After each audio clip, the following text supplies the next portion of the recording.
Let's talk about the teaching of the rapture for a moment. See what the scriptures actually say about it. I've heard it's going around online, apparently some pastor is saying it's going to happen tomorrow on the 23rd. It's not. The rapture has been popularized in many different books, most notably the Left Behind series by Tim LaHaye, but also in different popular eschatology books, such as those by Hal Lindsey.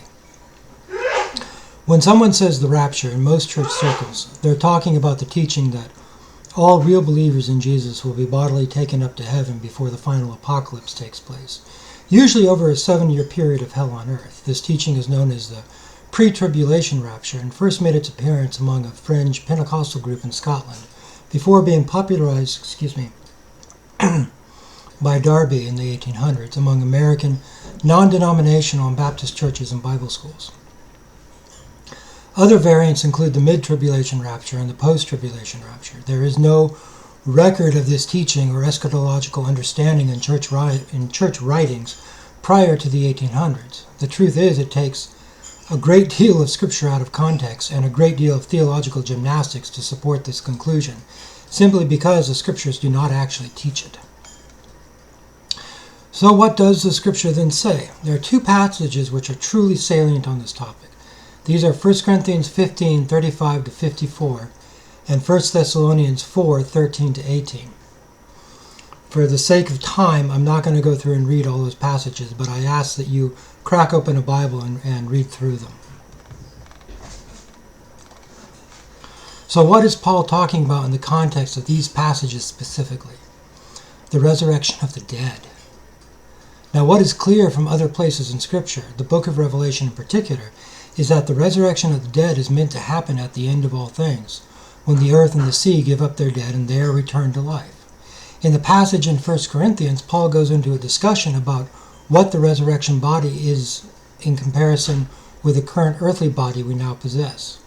Fundamentally, though, it is a transformation from the familiar material flesh to the spiritual or energetically based. And what Paul reiterates in both passages is that this transformation happens to both those dead and those living, with those who are dead being transformed first and then those living undergoing the same transformation. And in that moment, the human race, as we have understood and known it, ceases to be altogether in favor of something eternal, timeless, set right, and whole as the full adoption takes hold. We receive the entirety of our inheritance through our union with Jesus Christ as the children and heirs of God, and we become fully realized, as Jesus Christ himself is, as physical manifestations of the God who is love incarnate. Whereas now we see a dim or distorted image as in a highly polished bronze mirror, like as Paul said, then there will be no barrier, no obstruction, and no distortion of vision because of the physical limitations of four-dimensional flesh and blood. We will see him, the fullness of God filling everything and surrounding everything with his love, light, and goodness clearly, face to face.